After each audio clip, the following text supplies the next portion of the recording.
Assalamualaikum warahmatullahi wabarakatuh. Selamat pagi anak-anak. Sudah lama ya kita tidak berjumpa. Walaupun kita tidak bisa berjumpa, tapi pembelajaran kali ini akan Budis tutorialkan lewat YouTube. Semoga kalian di rumah baik-baik aja, biar Budis yang bekerja. Budis juga bekerja dari rumah, kalian belajar juga di rumah. Oke, kali ini kita akan belajar mengenai yang namanya arus bolak-balik.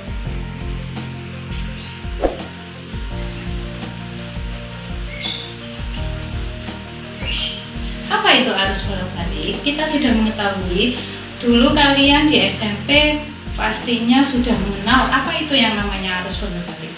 Arus bolak-balik itu kita kenal dengan yang namanya arus AC. Ya, arus AC atau kepanjangan dari AC ini adalah alternating current, bukan air conditioner atau bukan yang namanya angin cuma-cuma. Jangan kalian angin cuma-cuma seperti itu ya. Arus bolak-balik atau kita sebut dengan yang namanya AC atau alternating current. Ingat ya anak-anak, nanti di bab ini nanti kita akan membahas apa itu arus dan apa besaran-besaran yang terdapat di dalam arus ini. Nah, yang pertama, di dalam dunia ini yang namanya arus itu hanya ada dua, ya. Arus itu hanya ada dua. Yang pertama adanya arus DC, kemudian yang kedua adanya arus AC, ya. Arus ada dua, arus DC dan arus AC. Apa Bu perbedaan dari kedua ini? Ya, nanti kita mengenal perbedaan dari arus AC dan arus DC. Arus DC itu kita kenal dengan yang namanya direct current, ya. Direct current atau kebalikan dari yang namanya arus AC. Kalau arus AC itu adalah arus bolak-balik, kalau arus DC itu adalah arus searah, ya. Arus searah. Arus DC itu adalah arus searah, kemudian kalau arus AC itu adalah arus bolak-balik. Perbedaan dari keduanya ini adalah ketika kita belajar mengenai arus DC itu ketika kita pegang tidak akan nyetrum, tetapi hanya mengalami perubahan, yaitu perubahannya panas, hanya bisa panas. Tapi kalau arus AC ini kalau kita pegang itu bisa nyetrum.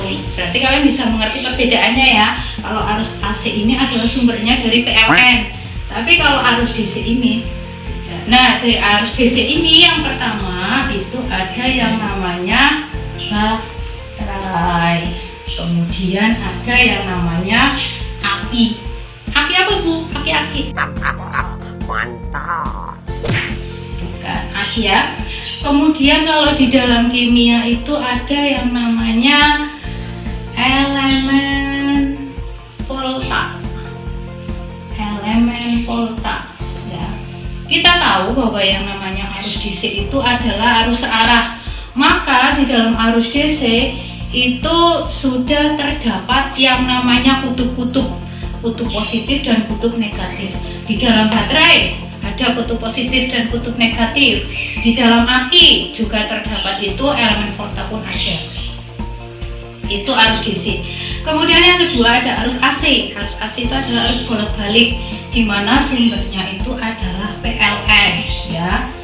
PLN atau di sini ada yang namanya generator. Atau penggeraknya namanya ada PLTA, ada yang namanya PLTN nuklir, ada yang namanya PLTU uap. PLTA, PLTN dan PLTU itu semuanya digerakkan oleh penggerak yang namanya generator. Ini perbedaan dari keduanya ya. Bagaimana cara mengubah arus AC menjadi arus DC? Nanti kita akan pelajari setelah subbab ini. Nanti kita sering menggunakan ini baik di dalam baterai HP, baterai laptop dan lain sebagainya. Nanti AC bisa dirubah menjadi DC, DC pun bisa diubah menjadi yang namanya arus AC.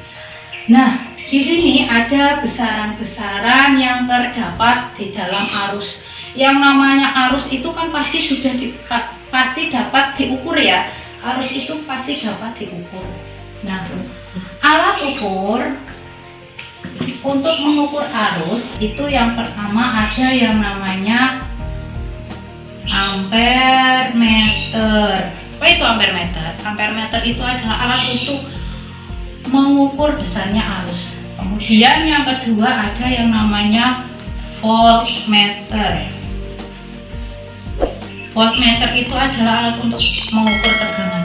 Nah, di dalam alat ukur ini antara voltmeter dan ampere meter itu pasti kan kalau kita hubungkan dengan yang namanya listrik itu pasti dia akan menunjukkan angka tertentu. Nah, di dalam angka yang ditunjukkan pada ampere meter dan voltmeter ini namanya adalah nilai efektif. Nilai efektif. Ada lagi nggak Bu? Ada. Yang ketiga yaitu osiloskop. Apa itu Bu osiloskop?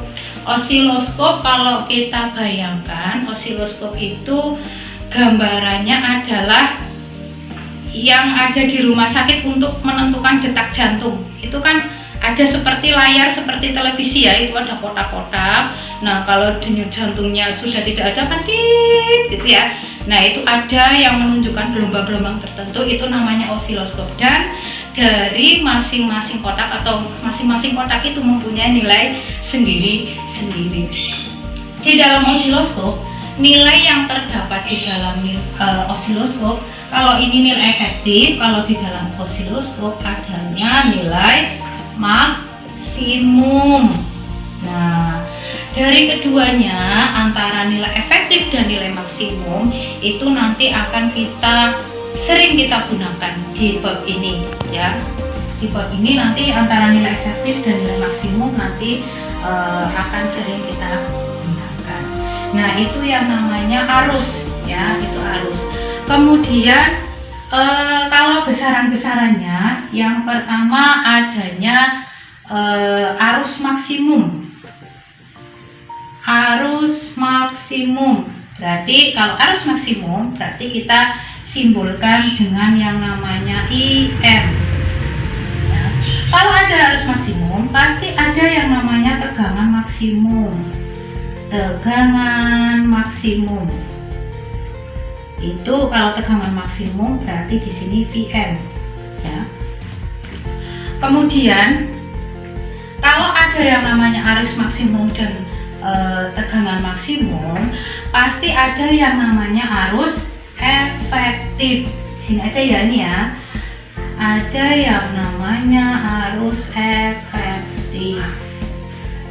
Arus efektifnya, besarnya arus efektif itu harus lebih kecil daripada arus maksimum. Berarti besarnya IF itu harus lebih kecil. Ingat, harus lebih kecil daripada arus maksimum. Maka di sini disimbolkan bahwa IF sama dengan IM dibagi dengan akar 2. Nah, kalau di sini ada arus maksimum, ada tegangan maksimum, di sini ada arus efektif, berarti harus ada yang namanya tegangan efektif. Apa itu tegangan efektif? Kalau tegangan efektif kita simbolkan dengan VEF. VEF sama PM dibagi dengan akar 2.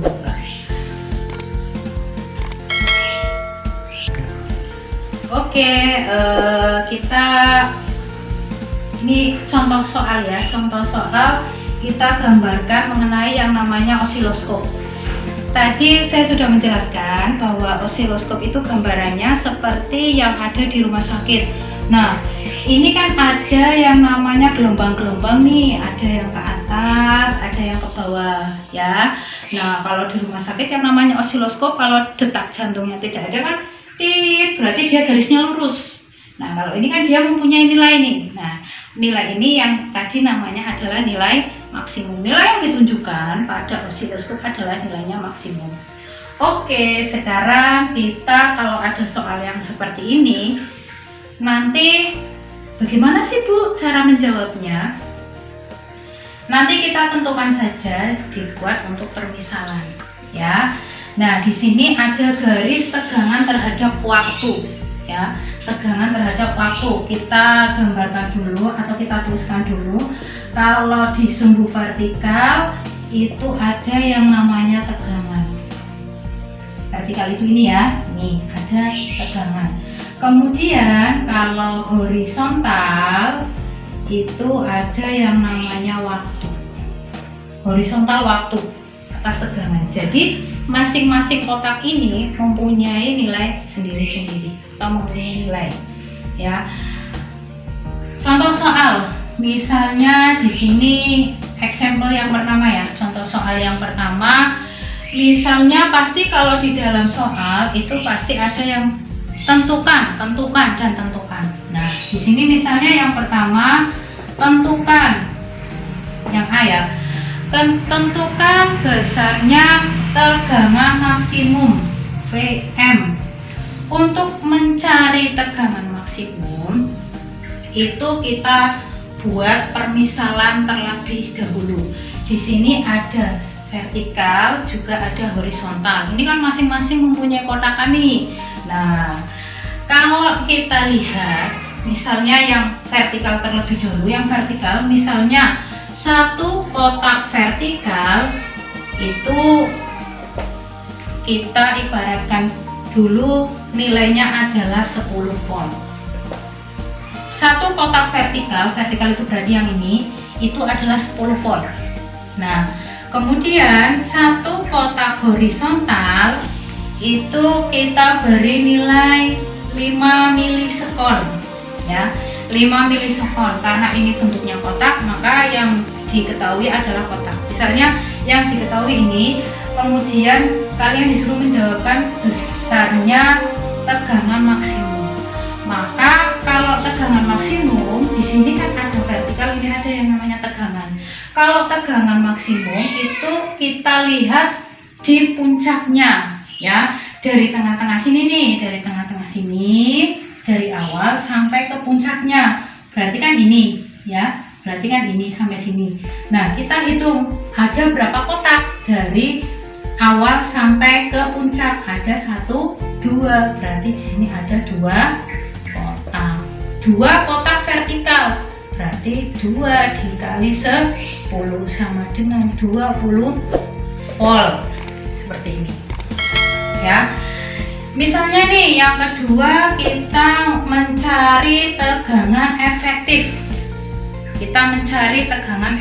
Maka rumusnya adalah Vm dibagi akar 2. Vm nya berapa? Vm nya adalah 20, maka 20 dibagi akar 2.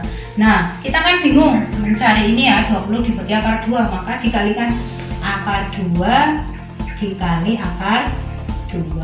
Maka ini akar 2 menjadi 2, maka hasilnya adalah 20 akar 2 dibagi 2, maka di sini adalah 10 akar 2. Satuannya adalah volt ya, sama, satuannya adalah volt. Kemudian misalnya yang ketiga, kita untuk mencari tegangan rata-rata fiber. Rumusnya adalah 2M dibagi, rumusnya adalah 2M ya, M dibagi Pi.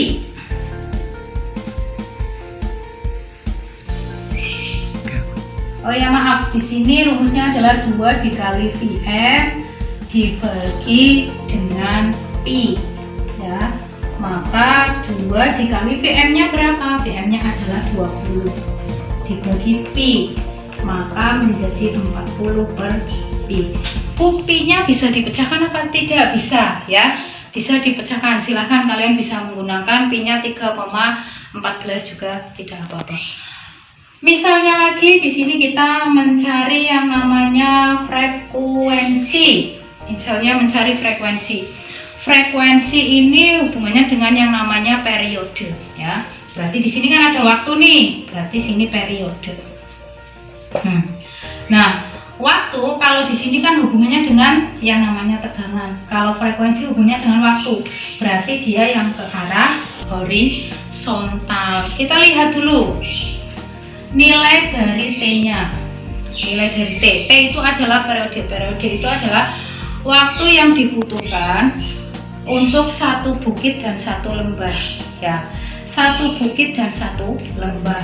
Nah, satu bukit ini satu lembah ini kan kalau kita hitung semua ada dua bukit dan dua lembah dan dua bukit dan satu lembah, ya, dua bukit dan satu lembah. Tapi yang namanya periode itu hanya dibutuhkan satu bukit dan satu lembah.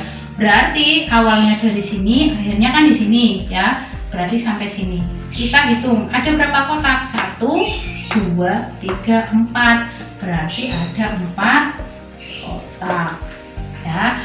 4 kotak kalau kita hitung berarti kotaknya horizontal berapa? 5 milisekon. Berarti 4 dikali 5 milisekon. Ini diubah dulu ya. Ini diubah menjadi 4 dikali 5 kali 10 pangkat min 3 sekon. Diubah menjadi sekon.